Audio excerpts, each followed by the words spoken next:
front row. Diving save. Hart as he flashes across. Briere sets up Carl. Side of the net. Deflected. Score!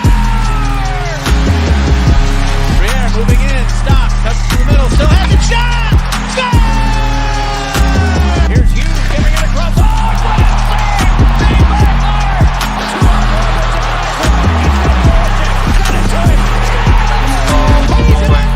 Short-handed mid.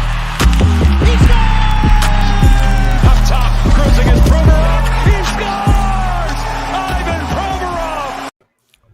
What is going on, everyone? Welcome back to the Florida Podcast. I'm your host, Amedeo Grassia, along with my partner, Chris Maher. As always, we live stream on the Painted Lines, TTP Sports and Flyers Fan, Mania 93, and also a bunch of Twitter channels, TPL, the Florida Pod Twitter, Chris's Twitter, and also my Twitter as well. So there's a lot of things that you can hopefully find us on, but if you somehow do not, it is always going to be on Apple, Spotify, wherever you listen to your podcasts at. And honestly, quick thing before we even started this podcast. So Chris looked up the pictures of the Flyers getting ready for their road trip, and a great quote that he left off to me before I hit the broadcast button is, "Chuck looks so sexy in that outfit." I'm just like, okay, that's how we're starting the day off. Yeah, that was no, because they tweeted and posted on Instagram a bunch of pictures of the guys going to, when they flew out to Canada today. And they flew out earlier today so that they could get adjusted to the time and everything. So that's why they left today, even though the game's Wednesday. But I was kind of just joking around. And yeah, so that was cool. And, a lot of the guys have the Broadway hats for Jimmy Hayes, which is awesome. And they all got that real nice Flyers all black jacket with the all black little logo crest, which looks nice. So yeah, just no, but seriously, that's all jokes aside. I don't want to make it like that's serious or anything like that.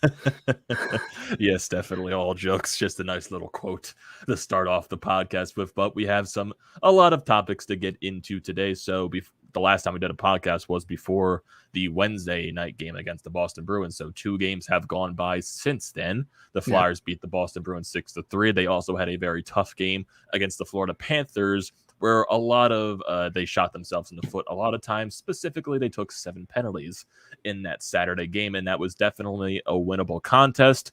But I'm trying to describe it as, I'm not annoyed with the game, but it's also frustrating at the same time. Like Claude Giroux explained that in his press conference, that it's a game that they had a chance to win, and basically I would say they took themselves out of it just because of a little bit of mistakes that Florida took advantage of, and that's a team you desperately do not want to make mistakes couple lucky bounces too, as well as that. Yeah. But also the thing that sticks out to me is 7 penalties. My goodness, I'm just and like, it wasn't even, and I didn't mean to cut you off, but it wasn't even the fact that it was the PK or anything. Like, they gave up a power play goal, which was 5 seconds into the power play off of a nice setup, and that happens.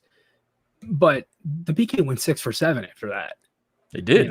And it wasn't even the fact that it was, look, I'm not going to blame the refs. It was an unfortunate situation. One of the referees got hurt. You had the other referee, that was, I believe, his third NHL game. Oof. So he was calling a bunch of things, so that's why there was a lot of people saw that weak call on Sealer, the interference, which is basically the very, very similar penalty to Sanheim, who got called a very similar interference, like a couple of minutes beforehand, right after they killed it. And then Florida goes right back to the power play and scores. And sometimes that's just hockey. But when you kill 6 of 7 penalties and you have 14 penalty minutes in a game, that can take you out of the offensive flow. It's another 2 minutes where you don't have offensive players out there. And that honestly might be one of the very few hockey games that I've been to in my life where I've seen both teams score a shorthanded goal. I don't think I've ever seen that before. And Florida just got a couple lucky bounces. I mean, like their second and third goal. And it's just such a backbreaker. Then at the end of the second there, the Flyers had a good period overall. You get 2 goals. You get one of them shorthanded. You have the lead. You maintained a lot more offense than you did in the first period. And they get a goal off a kind of flutter backhander that was kind of just like, and Sanheim, I forget the way Sanheim described it in the post game, but the way he said it was perfect. I forget exactly what words he said, but it was kind of just like one of them like kind of like hopeful backhanders that just went to the net and it goes off tip, it's skating in. And I'm like, dude. And then like 10 seconds later, Provorov takes a tripping penalty. Yeah, so in that's the span of like 15 seconds where you had a play where Konechny has the puck behind the net, and it wasn't really anything against Konechny. It was just the puck either deflected or went over Couturier's stick, and it went into no man's land, and they're caught 3-on-2 the other way. They tie it, penalty. It's like you're 30 seconds away from going into the intermission with the lead, and all that happens in the span just like that. Yep. So it's unfortunate, and sometimes that's how the game is. But I think Giroux said it best post game. He was obviously pissed. I don't blame him, because that was a winnable game for them, and they had a lot of chances, especially in the last 3-4 minutes. But he was like, if they win that game, it looks like a great homestand. You get 7 out of a possible 8 points. Now it's just an okay homestand. So I think there were a lot of things that were good that came out of this. I think there were some rough things, but I think as everything kind of went on and as they played the games, things started to get better. But like, for example, like the penalty kill didn't look great in the first game. It's actually looked really good in the last 3 games. They didn't take many penalties in the games against Seattle and Boston. Penalty kill should be first in the league with how many penalties they had to kill on that Saturday game. Mm-hmm. I mean, right now the power play is 4th in the league. I think 36% the last time I looked. So yeah, I think a graphic they showed during the game was they were ranked 2nd, I believe, at the last time I saw, but it could have been changed with all the other games that have played over the past couple of days. Yeah, right. It was a Saturday night in the league too, so you have a lot of games that are getting played. But I forget what I had looked it on, but I wrote it in an article yesterday, for the stats and everything. And on ESPN, the power play right now for the Flyers is still ranked 4th. There was a switch though in everything because Edmonton is 1st, 47.1%. Flyers are still 4th, 36.4%. So it's looked pretty good. They got 4 power play goals on the year, and I think they have a power play goal in 3 of the 4 games. I think they scored 2. I believe so. Against Vancouver. So yeah, and I'm looking at the penalty kill stats right now. According to NHL.com, the Flyers rank 15th in the penalty kill at 81.3. The Penguins and the Blues and the Sharks. They're tied for first with 92.3 penalty. How about San Jose though? I mean, like their power play is tied for 7th right now with Buffalo. Yep. At 29.4%, and they look good. The Sharks. Yes. I know. Again, it's very early, but I don't think anybody expected San Jose to do that. Yeah, I'm sure there's quite a few teams that no one really expected to, get off to such a hot start. Like Buffalo is one of those teams, for example. San Jose, like you brought up. And then looking at the other teams around the league, there are quite a few undefeated teams still. Carolina's undefeated. They're 4-0. Florida's still undefeated. The Blues, they're undefeated. And the Edmonton Oilers, they're the last of the undefeated teams. And the Edmonton Oilers are the team that the Flyers will be playing next as they go to Western Canada. So that is a definite tough competition right there for the Flyers. And if you look at the Edmonton Oilers right now, Connor McDavid, of course, he's scoring at over 2 points a game pace at this point, maybe almost 3. He has 13 points in 5 games. Draisaitl has 11 points in 5 games. So I think right now for McDavid, with the way he's been playing right now, I know McDavid is unreal, but do you think this is sustainable for him, or do you think he maybe comes down a little bit just because it's such an early start to the season? I mean, the Oilers are playing well, too.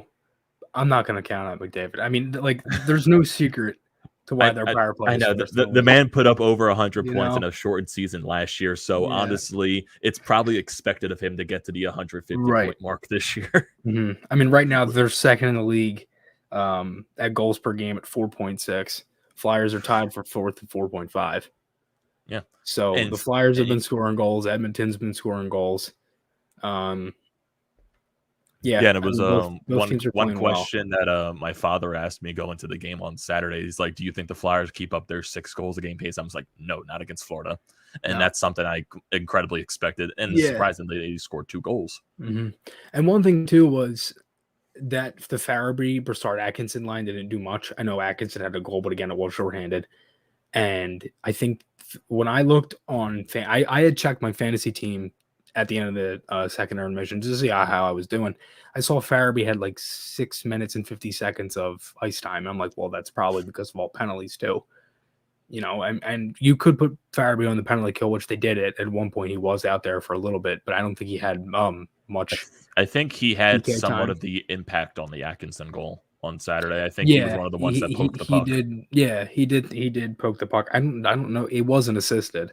They had it as unassisted. I think he was also scrambling with the defenseman that was trying to get back. So basically, he helped Atkinson just get a clear breakaway. So he has basically all the space and time in the world. Mm-hmm. Yeah, and again, I don't want to make it like I think that they had a bad game. But when you put up 12 points in 2 games, I think it's kind of okay to not put up a couple goals or points that night. Yeah, I know like they hold you to such a high like expectation just because they performed so well in the first like 3-4 games, but like you're gonna have to come back down to earth eventually. And these guys, it's only been game 4 for the Flyers, so something's going to have to. There's going to be ups and there's going to be downs. That's what an 82 game season is for. But this is going to be probably the next toughest test for the Flyers coming up, just because their first road trip is in Western Canada. So you don't really get any leeway just because like you don't get a first like game in, I would say, Buffalo or something like that, maybe on the East Coast in the Central Division. No, you go right to Western Canada. Travel. You're playing 3 10 o'clock games in a row. Nights. Yeah. The one thing that's weird with me for the schedule, and that was something that I thought of too, was they're playing Edmonton and Vancouver back to back. And that's weird just because Edmonton and Calgary are in the same province. So like, why don't they do Edmonton, Calgary back to back? Or is it like something that Calgary doesn't have, or they're playing on the road, maybe that possible Thursday? I'm just like, it's weird. Like, why would you force the team to go to Edmonton, then travel to Vancouver, then travel back to Calgary? That's just something that's weird, in my opinion. Yeah. I mean, I think the Flyers have 9 back-to-backs this year? I think they so. have the most in the league. I think so. Yeah, which I isn't think surprising. The most, like that for years. The most or the second most. I know they're going to have a lot of them when they come back from the Olympic break in February. Yeah. But that's still like, I honestly, if you look at the schedule, there's like so many back-to-backs regardless. You have this back-to-back coming up. I think they have a couple of back-to-backs in the month of November. In December, they have a couple of back-to-back, like 3 back-to-backs in December. And that's when you need goaltending, because you need strength and things like that. And that's why the Flyers are trying to keep Jones fresh. Like that's why he started against Boston. And that was a good game for them. Yes. It wasn't the best game, but really it didn't seem like the Flyers got outplayed. Like it was like the shots were very heavy in Boston's favor, but the high quality chances were definitely more for the Flyers. Yeah, the Flyers definitely did get a lot of high quality chances, but in terms of zone possession and offensive zone time, I think that advantage went to Boston, especially in that first period. But everything was to the outside, though. Yeah. Yeah, definitely. The Flyers played very well defensively against Boston. A lot of the chances were kept to the outside. Boston really didn't have many dangerous plays at all. And when they did get a chance for a dangerous attempt, they really whiffed on the puck because Pasternak had a lot of one-timer attempts that he whiffed on. So there were some breaks right there. And then the Flyers, they just call them opportunistic, I could say. High danger chances, and they scored on all the chances that they got. Yeah, exactly. I mean, in like the first goal of that game, you have the entire shift by the Bruins in the zone. And then Atkinson goes up on a 2-on-1 off a nice pass from Brassard and scores. And that's just, I mean, that was the Flyers' second shot of the game. I think the first one was a flutter from the point. It wasn't even really a shot. It was just well, I shouldn't say it wasn't a shot. It was just not a high quality chance to score. But you get my point. So, I think there's been a lot of things that were good in the first handful of games. Like Hart's looked better. Oh, yeah. And it's not even that Hart really had a bad game the first game. It was just an uneven game for him because of everything that went on in the first. And then you have the second period where they give us the 4 goals and everything. And but he's definitely had some great games, and he was good against Seattle. Jones was good against Boston. Against Boston, yeah. I thought he had a great game. For Hart on Saturday too, I especially liked what he was doing in that game. He was getting very aggressive. And I think there was a lot of chances that Huberdeau had, and you saw especially in that second period when Florida was on like a bunch of their power plays, and even on even strength as well. You saw chances where Hart was getting screened, but he was also trying to push up, get out of the blue paint, and even challenge the shooters to, hey, take this shot. I'm ready. I'm going to stop it. And it kind of gave me those little reactions that he made when he saved the puck. It kind of made you think like he's saying to himself, get that shit out of here. it kind of makes you feel like that. Like he looked very confident on Saturday, and that's something really good moving forward because you are playing Edmonton on Wednesday, and that's a very highly gifted offensive team. So Hart's going to have his money for him on that game. And also too, just because I know some people are probably going to say, like, you know, in the back of their mind, like if we had Ellis on Saturday, like Ellis was one of the reasons why we lost. Not being in the lineup is one of the reasons why we lost that game. And like they still played up the Florida without Ellis. So I think it proves to the next men step up mentality. But I do think there's also some players that I probably want to see more out of, or I'm just like really disappointed with to start the year. And that biggest person, and I see one of the comments right here from Soto right here saying that Nicolas Aube-Kubel just has had a really bad start to the year. And it's like it's continuing from last season. He's continuing taking the bad penalties. He had the cross check a couple of games ago. He had the kneeing, even though it was called tripping, it was a knee on knee, and he got fined for that. And it feels like whenever he has a chance to make a good play, he turns the good play into a bad play because there were a lot of situations where a turnover was forced in his favor, and then he turned the puck over. And that too, and also like what you just mentioned, the kneeing, like what he got fined for, he creates a breakaway for himself and then trips a guy. Yes. Like he had the entire breakaway, and I believe it might have been McEwen who almost scored on the rebound. And it's not like the fourth line had a bad game, but they took 3 penalties. And Thompson had the one with, I think, really around stupid 9 minutes penalty left. Yeah, it was just doing too much after the whistle. And it's not, and again, I don't want to pick on Thompson because I liked his game. And the fourth line was one of the biggest reasons why Giroux had scored the power play goal, because they had all the offensive zone pressure, drew the penalty, and then the Flyers dominated on it and scored. And I also think Aube-Kubel as well, he was, even though he didn't take the penalty, there was a situation in that second period where it was during one of the first Thompson penalties where I think it was the hook in their own zone, where Aube-Kubel had the puck wide open and had a chance to get it out of the zone, and he forced a turnover, and then that forced a couple of seconds later Thompson to take the hook. Yeah. And the one thing I've noticed too, that which is good, is that AV hasn't tried to bury him or anything like that. Like he understands. And I think NAK is understanding too, like, and he's mentioned it, that Aube-Kubel knows it and he's working at it. And again, I don't think it's still very early in the season to healthy scratch somebody or bench someone. But I do think if Allison wasn't hurt, I think he might have had the look already to begin with. And 2, I think he would have been in the lineup a couple games ago. I think he would have started the season with the team.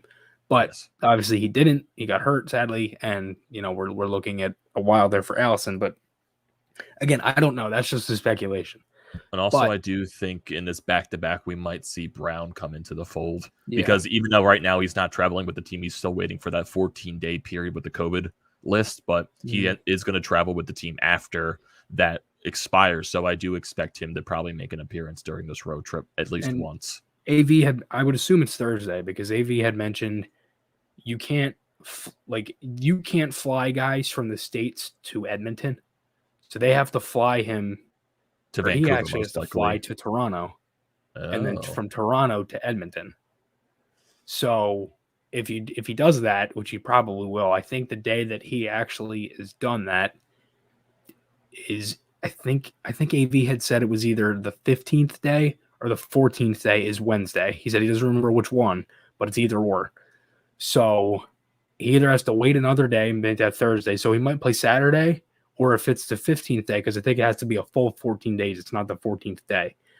So if that happens, then I would assume that Brown is probably going to play either Thursday or Saturday, but I think he's going to get a look. Yeah, I think he's going to get at least one. Yeah, and I've liked McEwen's game as well. I thought he had a couple good plays, and it wasn't even just offensive plays. Like, he created a play for himself the other night. He had speed up through the neutral zone, got by the defender, and tried for a slap pass to Thompson, and ended up getting broken up. He had a couple good hits. And again, it wasn't like I thought that they played bad. It was just they had a couple penalties. And it wasn't even that, it's not the penalty kill. It just took the offensive flow out of the game, because it's another 2 minutes. You don't have offensive players out there. You're taking yourself out of the game by taking too many penalties. Yeah, and then you have the power play in the third period. You have a pass that went off the boards really weird too, the Yandel pass that that was the Huberto breakaway. Like he passed that straight across and it came out. Yeah. You know what I mean? Like Yeah, was like he passed it into nowhere's land. I don't think it did, but it was just. I don't think it did. I think he didn't see. I didn't see it go off any like type of stick or anything. It was like when him and Giroux were switching positions. Giroux went to the point. Yandel went to the left side, and he just. I guess he was expecting Giroux to be in that position to get the puck, but I thought he was trying to go to Couturier, and he just threw it too over, a little too far over to the right. But yeah, it was just a bad play. Just like it happens. It happens over a course of an 82-game season. Right. That's what it's only been 4 games. You have practice. That's what the practice is for. You're going to clean it up and go on from there. You can't hang yourself, and that's hopefully what this team will do as the season progresses. They're not going to hang themselves for their mistakes like they did last year. Okay, you made a mistake, brush it off, throw it in the trash, and you move on to the next game. And the one thing that I also want to bring up too is that get your opinion on it as well. Is the pairing of Sanheim and Ristolainen so far. Yeah, I just saw that in the comments. Dude, it's 4 games into a season. They're not breaking up defensive pairings. I like the only reason it was different last game because you didn't have Ellis. I mean, honestly, who was going to go in for either or? And what would you do? Are you going to give Braun more minutes? Are you going to give Yandel more minutes? You going to put Sealer in the lineup? Like, you're not going to scratch somebody. You're 4 games into a season. I think what most people are saying. Played 2 games as a Flyer, and Sanheim is still young. Regardless of whatever way you want to take that, he's still a younger player. He's only 25. He's been in the league for a while. You know, this is 5th year. Mm-hmm. But again, my point is that you're still very early in the season. You're not going to be breaking up lines. I think most people just want them to. Like, I think some things that I saw expect too much from Sanheim. Like, that's the thing. Sanheim's been in the league for so long. Because when you look back to when Sanheim was drafted, I know I'm going way too far for this, but yeah, the way he was hyped up, he was expected to be a really good top 4 defenseman, maybe a future top 2. Like, it's all the hype that was surrounded by a lot of the Hextall picks, but I don't want to go into that type of territory though. But no, it's just that. Right now, like Sanheim, he's been in the league for as long as he has, and you would kind of wish for him, like, yes, he is 25 years old. That is still very young, and he still has time to maybe showcase something. But you would probably hope to see something as a progression, because last year was a step back for everyone, especially on Sanheim as well. But you were expecting maybe the Sanheim to maybe take that next step this year to get better, maybe just show some signs of progression. But these first 4 games really haven't been the best showcase. Yeah. Because he has made some mistakes. Same thing with Ristolainen. So, people are going to over exaggerate what happens. Like me myself personally, yes, I would like to see Sanheim take that next step. I do think he's not playing to his best ability. But am I going to trash Sanheim after the first 4 games? No. It's an 82-game season for a reason. Has the Flyers' defense and breakouts been good at times? Yes. Has it been rough at times? Yes. But have majority of the time, which has probably been about 90%, they've recovered. You know what I mean? And it's not even the fact that it's like, again, this is the problem with the Sanheim and Ristolainen pairing, and it has nothing to do with either of the players or the coaching staff or the team in general. It's the fans. It's the fact that if either one of these players make a bad play, it's going to get overlooked. They're going to overanalyze it. Everybody's going to be like, holy shit, you got to break up these guys. And the problem with that is the fact that when you constantly do it, you don't talk about the good things that they do. So every good thing that Sanheim and Ristolainen are going to do throughout the season is probably going to get overlooked. And when I talk about, personally, when I look at players like that, and if they have a rough shift, like the Sanheim and Ristolainen pairing did in the Boston game, Ristolainen had the rough play on the second goal, the bad change. Then that pairing was also stuck out there, which is also a mismatch for the Flyers because you had the icing by Sanheim. You had their first line, Boston's first line, against our 4th line. Obviously, that's a pretty high danger chance that they're going to score, and they did. So when I look at that, I think to myself, okay, they didn't have their best showing tonight. But Ristolainen's play, the hit on Coyle, which A, was a good hit, B, pissed off Coyle enough to trip Sanheim, and then the Flyers ended up scoring on that power play with 10 seconds left. That was a power play goal. So, like, there's good things and there's bad things. I'm literally all I'm looking from these 2 guys, and I think they'll do it, is just play solid hockey. if they make a bad play, they make a bad play. Like I can't be the only one that's noticed that there are times where Yandel kind of gets mismatched on somebody, or Braun, or even Provorov and Ellis. It happens. They're not going to be perfect. You're 4 games into a season. You're not going to break up pairings. You're not going to break up lines. Like, you're 4 games. Again, I can't reiterate this enough. You are 4 games into an 82-game season. Like, I just want the team to play well. It's too early to look at what lines you break up. What do you do here? Like, it's the same thing with the power play and the penalty kill. It's too early to say, wow, the power play looks great. Yeah, it looks great, but it's a 4-game sample size, you know? It's just good that it's producing now and you want to continue that. And if you can, then good. You know, I'm not going to constantly look at certain things. Like there's comments like analytically, like, dude, I don't really look at the analytics like too much. I'll look at them, but nothing like a crazy amount to where I, overanalyze. I don't know. My personal opinion, analytics just ruin the game. That's like analytics are a good factor for something. I hate the one thing I hate people that take them, and that's how they do. They take analytics. Oh, that's how the game works. Mm-hmm. That's how this game is run. Okay, let's just use analytics to help. Don't use them as the Bible. That's what most people, and that's where you see a bunch of all these different like random ass Twitter accounts that use analytics to just judge. The analytics are supposed to help confirm your eye test. Yes, but they're not supposed to be what drives your team. Of the eye test. You know what I mean? Yes. Like you actually have to watch the game. Like I've never understood the entire Seth Jones thing. Do you seriously think Seth Jones is a bad defenseman because of like I don't think NHL GMs give a single shit about analytics. Like regardless of what analytic team you have, I don't necessarily think that their thing and signing and whatever is based off of analytics solely. And I'm not saying that people do this, like that analytics don't mean anything. It's just the fact there's so many people that are like, oh my God, his analytics are bad. It doesn't mean anything. Look at the weather maps. You know what I mean? Like, majority of this stuff is like, yeah, exactly, the weather. That's a great point. Like, how many times does it say it's going to rain? Never rains. You know what I mean? Like, dude, there's been times where they said like 6 feet, or not 6 feet, like 6 to 9 inches of snow, and we get like a coating. Yeah. You know what I mean? Like, or they'll say a coating and it turns into 12 feet of snow. Yeah. And it's not like, it's sometimes like the database is just wrong.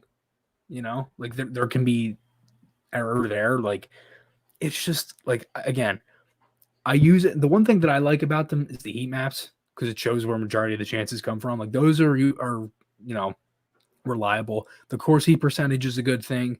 The expected goals, I like that as well. Some of the things are useful to me personally from the way I cover the game. To others, not so much, and that's fine. But I don't use them so much. I mean, listen, if I'm going to sit there and watch every single Flyers game, and probably more than half of them I'll tape and then watch again. And sometimes I told you before, some of the games last year I watched 4 or 5 times. Just because. That. I feel bad for that. And from how bad they were. But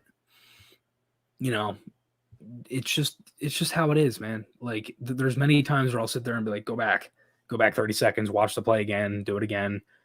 But it's not, the analytic thing. Like I'm not going to sit here and harp on it because I do think there are a lot of people that do great work with analytics. Yes. And can provide a good knowledge of the game while using them, but they aren't the be all end all of a player or what they are or anything. Like I see it a lot with Duncan Keith. Like people use his analytics and be like, holy shit, Keith's a bad defenseman. I'm sorry. Duncan Keith is not a bad defenseman that has won a Norris, a gold medal, 3 Stanley Cups, and was literally, how long was he the quarterback of the Hawks power play? A while. Like, I'm sorry, Duncan Keith is not a bad defenseman. The only reason that they get guys is not just because they're all nice play. There's a lot of things that go into it. And another thing is that you got like Jones, and everybody says Jones like in his analytics and this and that. And look, Chicago is playing terrible hockey right now. What are they, 5-1? Yes. There's a lot of things that have gone wrong. I think Jones leads them in points. Not saying that means anything, but I'm just saying that's how bad they've looked. But yeah, like that's another thing. If what you're saying is true, I'm not going to sit here and look at it. then yeah, I mean, I think there's a lot of things that are wrong with them. But again, I don't want to make it like I'm harping on the people that use them, because I think there are a lot of things that are good with them. It's just how much I'm talking about the people that strictly use analytics to judge the game, and that's solely how they judge the game and how teams should be made, on how teams should run their organizations. And it's just like there's just people that are. Someone had put a tweet out the other day, and it was like someone had put a tweet out the other day that was like, it's not the person who uses them, it's the person's attitude when they use them is the problem. They make it like the analytics are yes. Yeah, like Brian Burke had said it best on Spit and Chicklets. He was like, I forget the way he exactly said it, but he was like, I'm not going to let somebody tell me that I'm wrong, because he was like, they're great for the game, but they're not the be all. Yes. There are some things that, and again, that's another reason of people that use it too much. They are also, I love seeing a Flyers Twitter also trying to make fun of these guys as well. Yeah. Is that specifically with the Voracek and the Atkinson trade, because at first when they made the trade, like they're trying to put together like, oh, the Flyers think Atkinson is better than Voracek. No, they're trying. They're trying to, and then it was the LMAO in all capital letters, as if go, they thought they were go smarter than Chuck Fletcher. Yeah, like, I'm sorry, nobody's gonna like just stop. And these guys also really hate Alain Vigneault as well, right? So if you're going back to the Voracek Atkinson trade, because I know a lot of people like to bring this up, like both teams, like it's way too early to say what side won. Can like you say both sides won this trade? Because for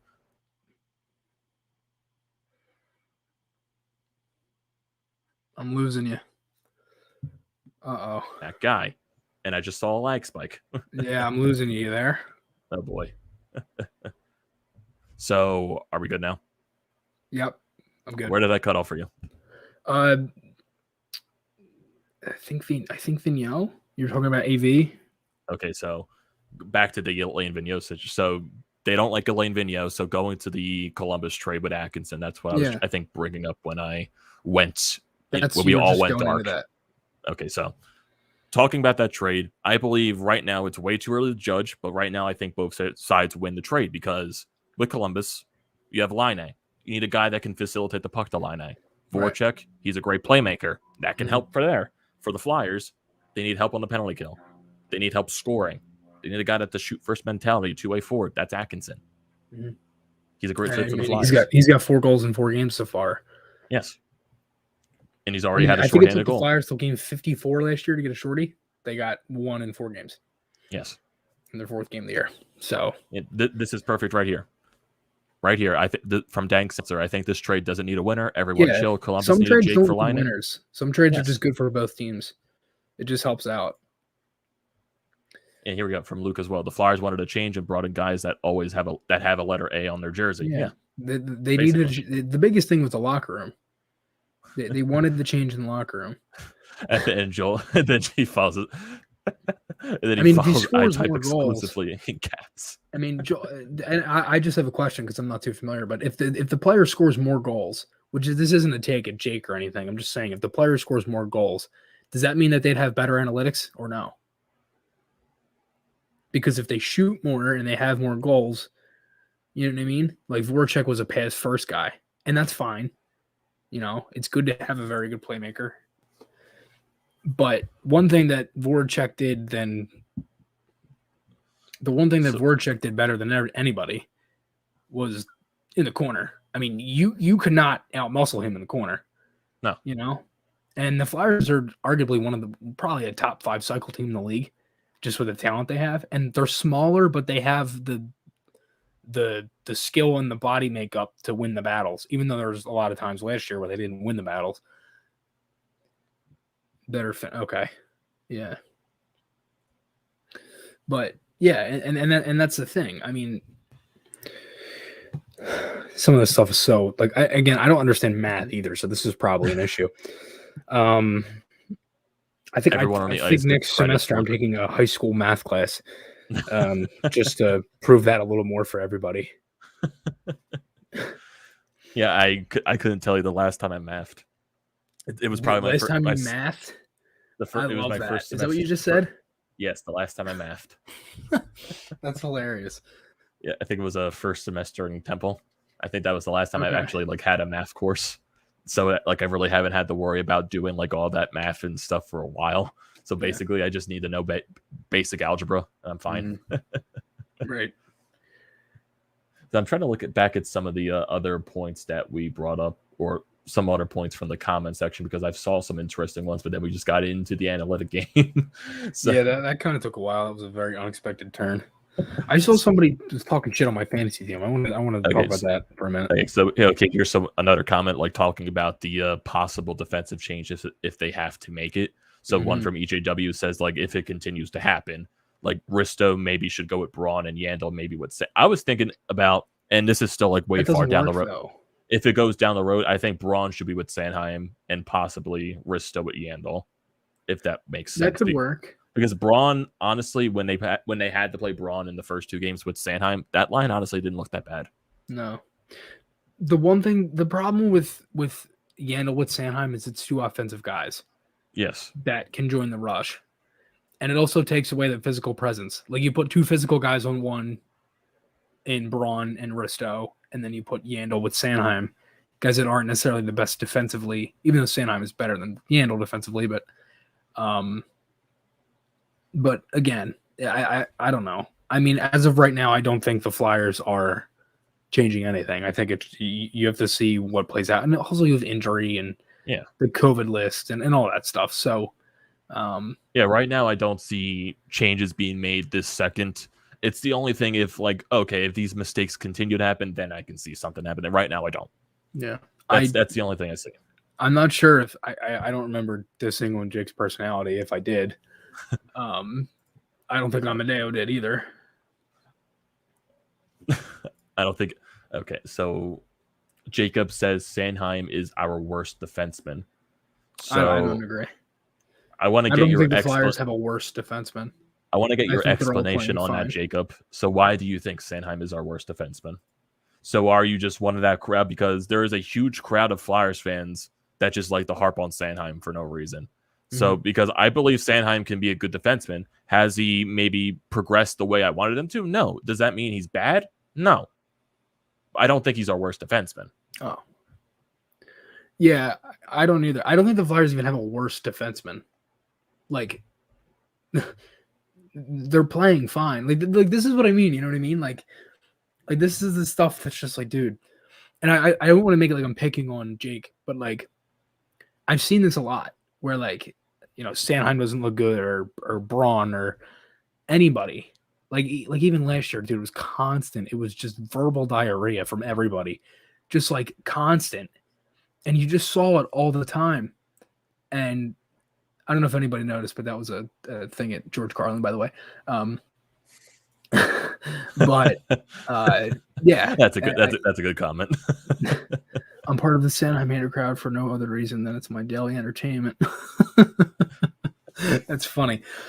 Look, I don't harp on Sanheim. I really don't try to harp on any Flyer because again, I think there's things where they do wrong. But my honest opinion, if I think somebody's playing bad, I'm going to say it. But I think there's still a lot of things with Sanheim. Like there's one thing I always say with defensemen, like Lidstrom won every Norris after the age of 31. Not saying that Travis Sanheim's going to be like, Nicholas Lidstrom. He's not winning Norris in his career. We're not saying that. No. And it's not a player comparison.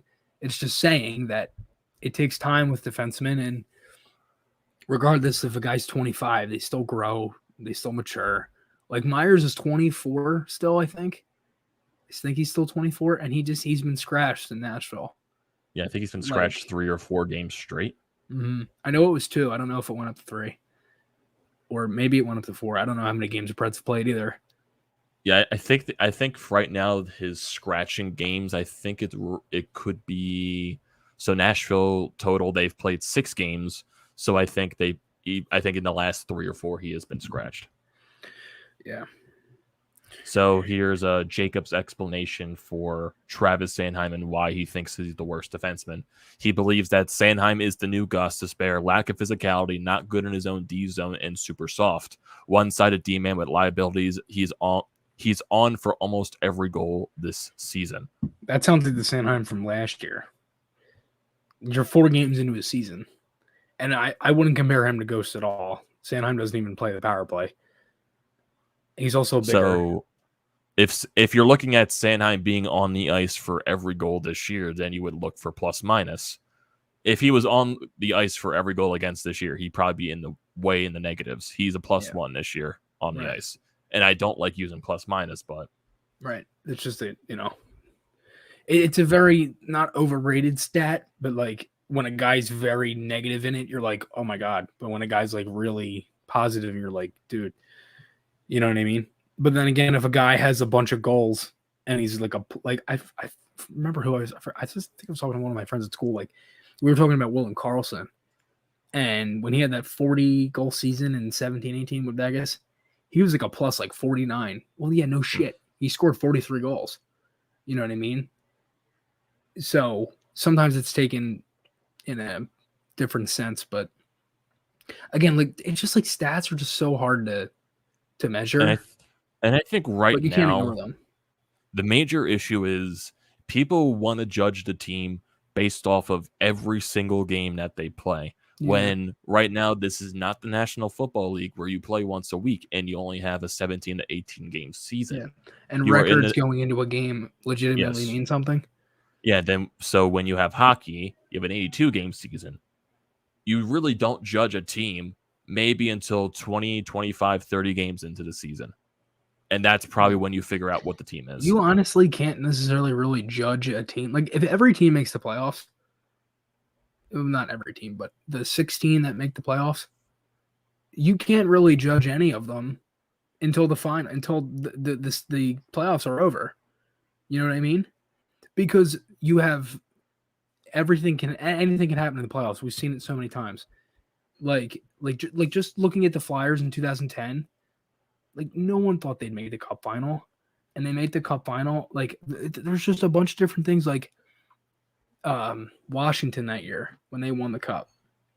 For how many years in a row it was.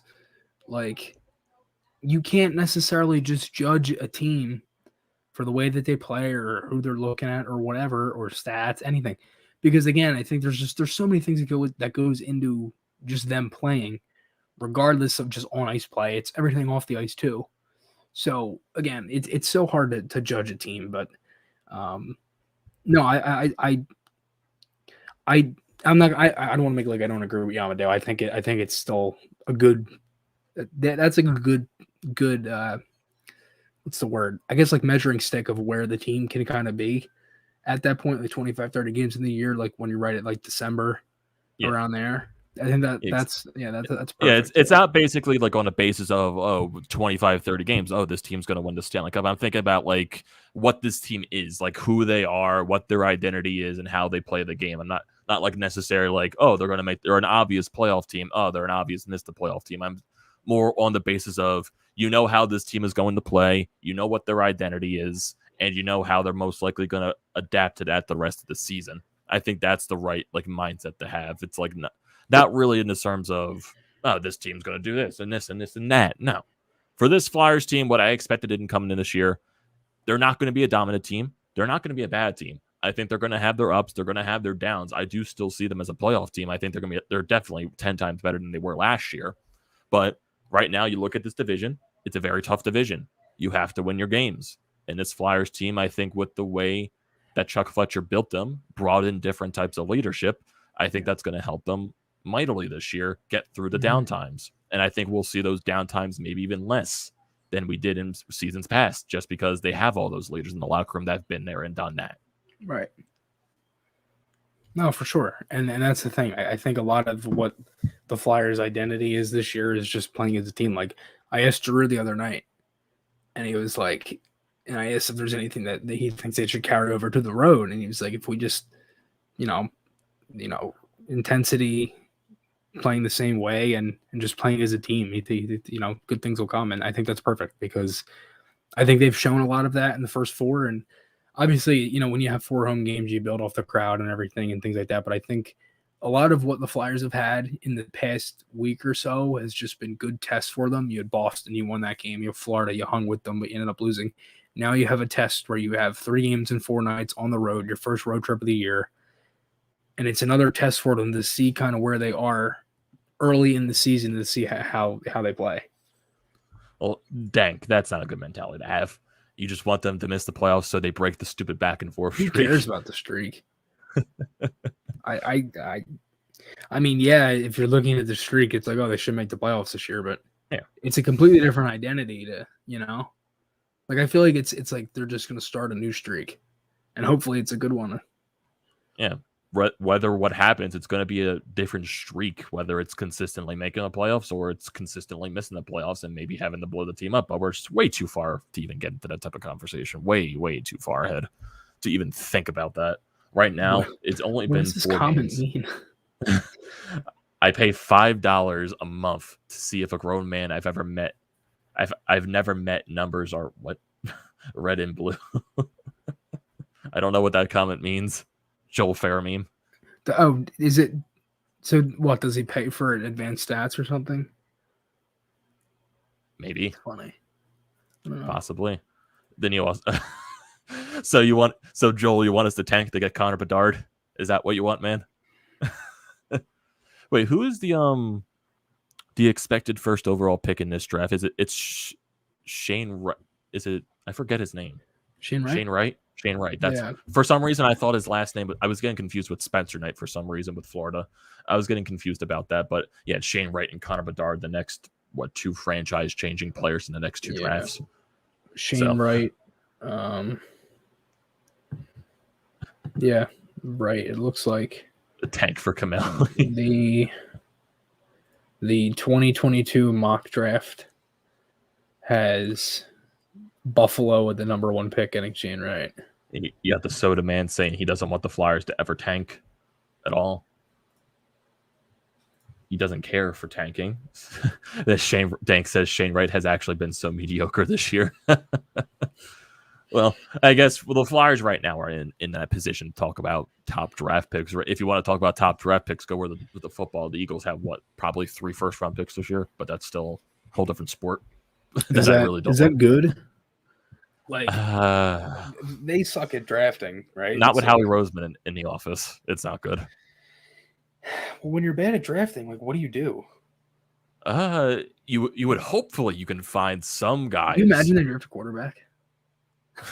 I can see that, honestly. But I think this year's quarterback class is like very weak compared to last year's. Well, it's been so good for how long? A while. 2016, right? Yeah, it's been good for a while, so I don't think it's yeah, like Wentz and Goff, right? Yeah. Even though Wentz right now, the Colts, they're not the best record, but he's been playing a lot more. Goff, he's got traded to Detroit, and Detroit hasn't won a game yet. So, well, that's the Lions. Yeah. I'm very excited for this Goff. football game. Oh, you are? Packers Cardinals.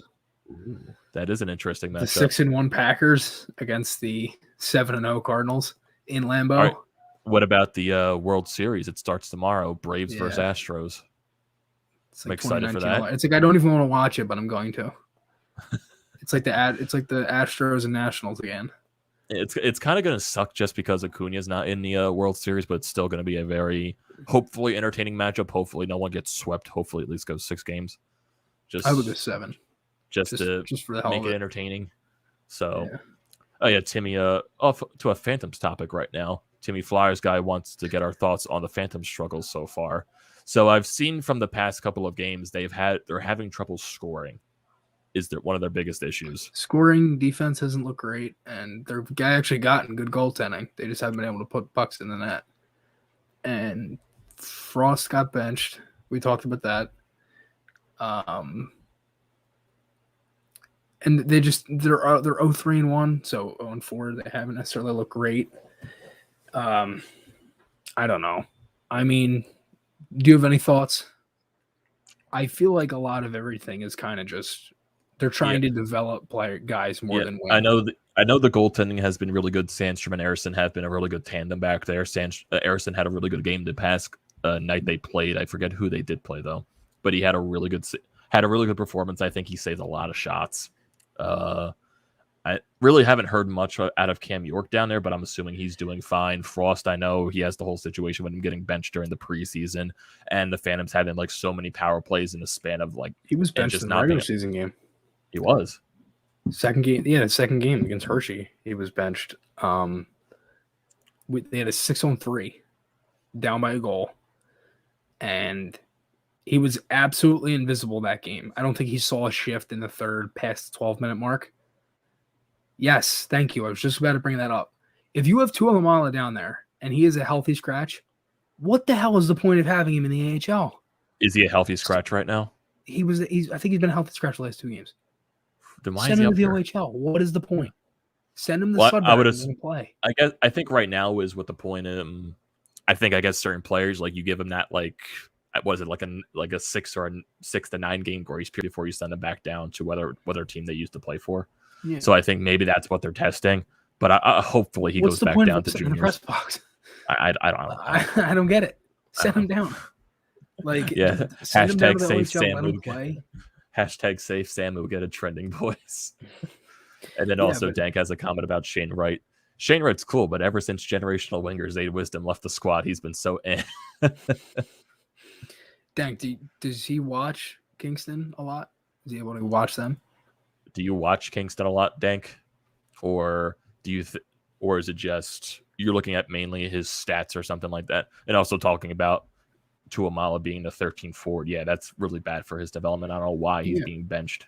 Send him down. There's no point of keeping him up there. York has 2 assists so far, -1, but Lehigh Valley is playing like crap. They haven't. So they're just not engaged into games.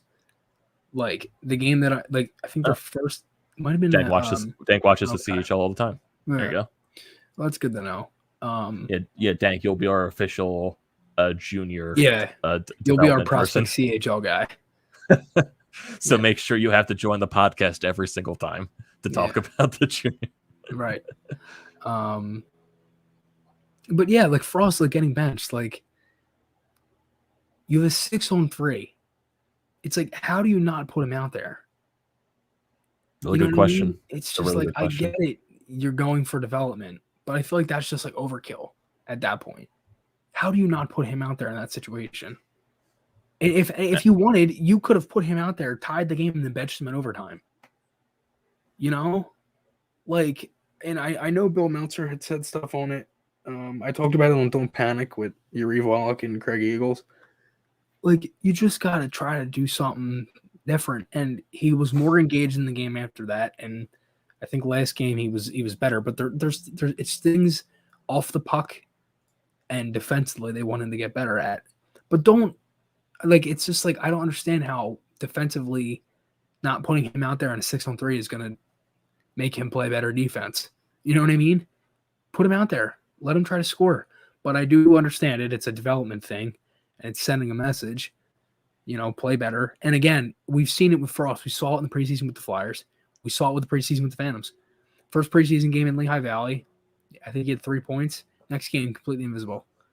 And with the Flyers, completely invisible the game we saw him against Boston. Was great against Washington, set up a bunch of chances. Had a decent game in the other game against the Bruins at home, the 2-1 overtime win. And he was more effective defensively and he registered 4 hits that night. We've seen different flashes the way he can play. It's just consistently. So, it just gets to the point where it's like he's 22 years old. He's a first-round pick from 2017. What do you expect from him? What do you want him to do? You want him to do more. Exactly. So you have to look at it from the team standpoint. It's like, are you at the point now where you keep developing him or do you trade him? What do you do? And again, I don't think they'll trade Frost, but it's a serious question of what do you do now?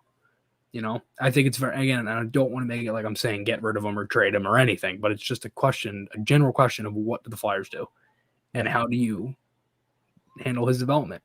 Yeah, because right now I see no point of him coming up here The Flyers are scoring goals. They're playing well. You're 4 games into a season. I don't think anyone from Lehigh Valley is going to come up here unless they are absolutely lighting it up down there and the Flyers are struggling. I don't see Cam York coming up here. A, if the Flyers are playing well, there's no point. B, because if he comes up here and say the Flyers are playing well, just for, argument's sake, just say the Flyers are playing well and he gets called up, right? He's going to play third pair minutes. You're not putting Sanheim any lower. You're not switching up Provorov and Ellis. He's going to play third pair. That's it. That's what he played last year when he was up here. You're not going to now. If you're completely eliminated from a playoff spot and you have a lot of games left, why the hell not? But I don't think that's going to happen. Now, obviously, seasons take time and everything like that, and we'll see how the team progresses. But as of right now, I don't see Frost coming up here.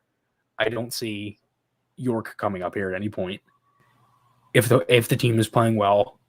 Yeah, not York, not Forrester, not anyone else down there. I don't see anyone else coming up besides. The only real reason I can see someone coming up is just for that injury factor. But right now, I don't think it's necessary. Right. And injuries is a thing. But then again, you have a lot of guys that you can call up for injury.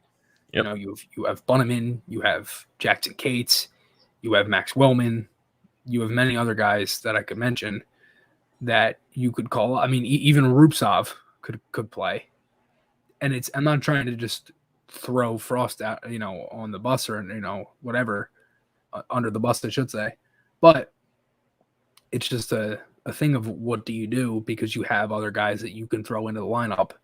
Yeah. And, I think those guys, I think a lot of these guys are going to get chances to play anyway because the Flyers are going to get hit with the injury bug, even though they've already been pretty hit with it already to start the year. But yeah, Joel Fairman is the executive in producing Young Beezer's album. So that's news there. And also another good quote. In other news, the Maple Leafs suck. We've seen the Maple Leafs get blown out by Pittsburgh, missing like 6 of their top players: Malkin, Crosby, Rust, Carter, and Letang. Yeah. That literally can be. And did you see Steve Dangle's video? Yes. That might have been one of the funniest ones I've ever watched. When he described the Muzzin Hall pairing, he was like, "You ever fart in one room and it follows you to the next room?" He's like, "That's how they covered that play." I had to pause it. I was laughing so hard. It was so funny. Oh God, I feel so bad for Steve, man. Like he's been covering Maple Leafs for so long.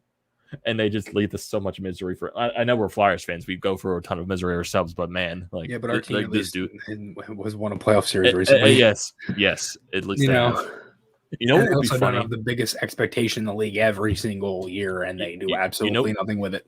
You know what would be funny if we get into the playoffs and the Leafs do make it, and they play the Florida Panthers. You got 2 teams that haven't made it past the first round in so long, and Florida wins. And you imagine Florida the 2-3 in the division and they play each other and the Leafs have home ice advantage. Yep.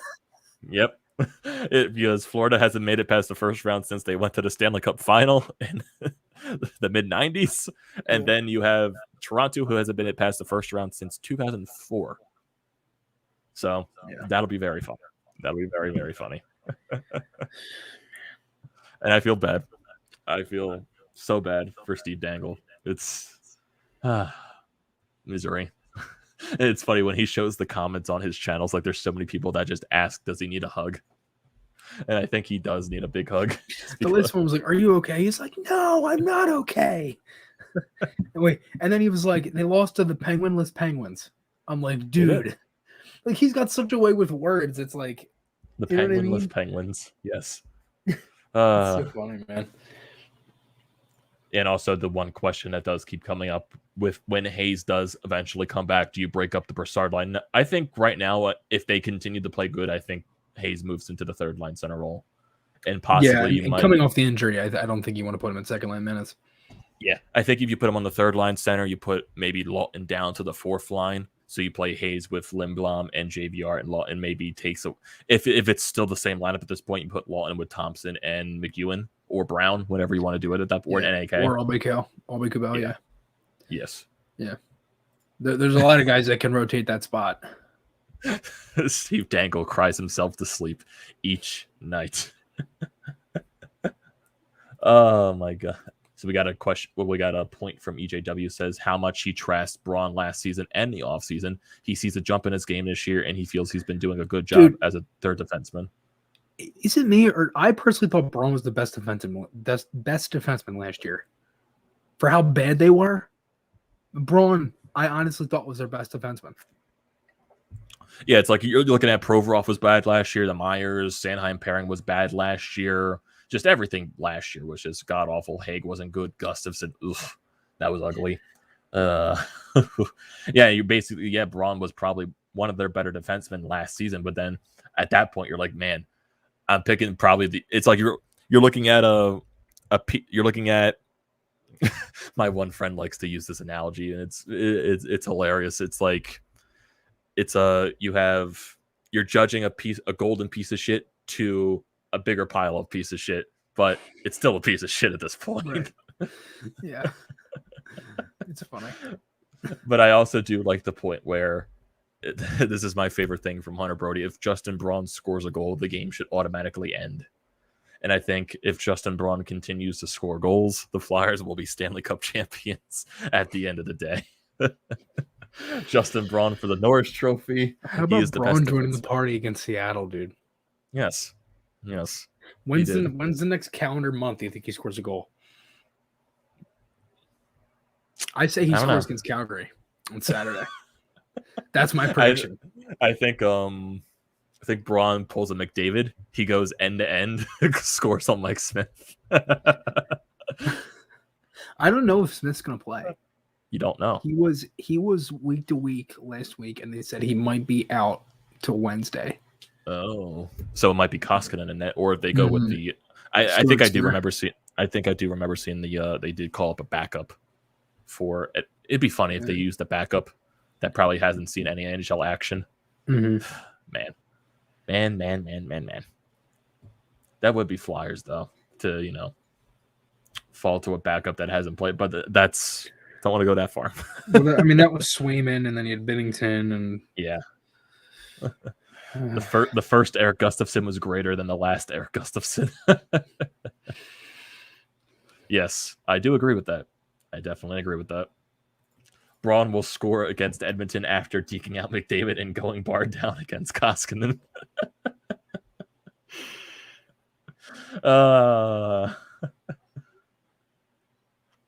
So before we end off the podcast, I want to look at the Shestnikov. He's going to do the Michigan goal now. He's going to do the Michigan. Man, Braun, I love talking about Justin Braun like this. So before we end up the podcast, let's just look at the way too early standings right now in the National Hockey League. So if you look at the Metropolitan Division, you got the New York Rangers in first place, 9 points. Carolina Hurricanes in second with 8 points. Pittsburgh and the Washington Capitals actually are tied with Carolina. They all have 8 points in total. The Islanders, they have 7 points. They still haven't played a home game yet, and they're not going to be a home game for a while. So they have 7 points. The Devils, they have 6. Columbus also have 6, and the Flyers are in last place above 500 with 5 points. That's still weird to say, but it kind of sucks because every team is winning, but still, it's very early to talk about that. Yeah. And again, the standings don't matter till March, February. Yeah. The Atlantic Division, Florida remains undefeated. They have 10 points on the season. Buffalo, they have 7 points off with their hot start to the season. Detroit, continuing their hot start, they have 7 points as well. Boston has 6 points. Tampa Bay has 5. Same thing with Toronto. They have 5 as well. Ottawa, they have 4. And Montreal has 2 points, actually, with getting their first win in their last game. Against the Red Wings. Yes. So in the Central Division, St. Louis Blues, they have first place tied with the Minnesota Wild. They both have 8 points. The Dallas Stars, they have 6 points. Winnipeg Jets with 5. Colorado with 4, and as well as Nashville, and both the Arizona Coyotes and the Chicago Blackhawks have 1 point each, with each having an overtime loss. Both of those teams do not have a win at all. Going to the Pacific, the Edmonton Oilers, who the Flyers play this Wednesday, are undefeated. They have 10 points on the season, 5-0. San Jose, their hot start to the season, they're 4-1. Vancouver, they have 7 points. They're 3-1. Calgary, they're in 4th place with 5 points. Anaheim, they have 5 points in 5th place. The Los Angeles Kings, they have 3 points. Seattle Kraken, They lost their first home game in franchise history to the Vancouver Canucks. They have 3 points. The Vegas Golden Knights 1-4-1. Yes, they are 1-4-1. Yeah. And the Vegas Golden Knights, with all the injuries that they're having right now, they're on a 4-game losing streak. They're 1-4 with 2 points in last place. I don't think Vegas has scored a power play goal this season. I don't think they have either. Their power play was last in like 0%. I don't know if that was a glitch or if that's legitimately real. No, I think their power play, even going back to last year, has been bad. Yeah. Their power play just hasn't been good. Did you see the article from one of the Kraken news sites that like they are already blaming Hackstall? Yes. He's been outcoached in every game.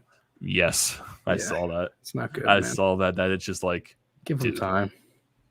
Like, dude, your franchise literally just started. Are you trying to expect this team to go to the Stanley Cup final? They're not Vegas. Yeah. They're not Vegas. They're not. He's got to let the season play out. See what happens. And I think we're going to leave the podcast off with this comment right here from Joel Fermi. Brahms super punches. Superman punches McDavid and goes between the legs, sparks down on Koskinen. That's a great comment to leave off. So thank you everyone for joining this episode of the Flyed Up podcast.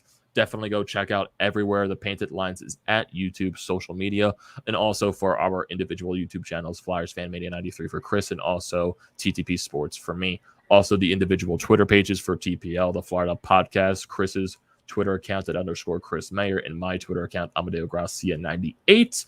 Definitely go check out the Flyed Up Pod merch website. It should be down in the description below. And if you were just late to tuning into this podcast, it'll be up on Apple, Spotify, wherever you listen to your podcast at shortly after this live stream ends. So definitely stay tuned for that if you want to listen to the full thing. So thank you everyone for joining. Hopefully the Flyers got a couple of wins on this road trip. We'll probably be back in between the 3 games, most likely, I would say, before the Friday Calgary. night pod, right? Yeah, most likely before that Calgary game. So we'll definitely be waiting for that. So thank you everyone for joining, and we will see you next time.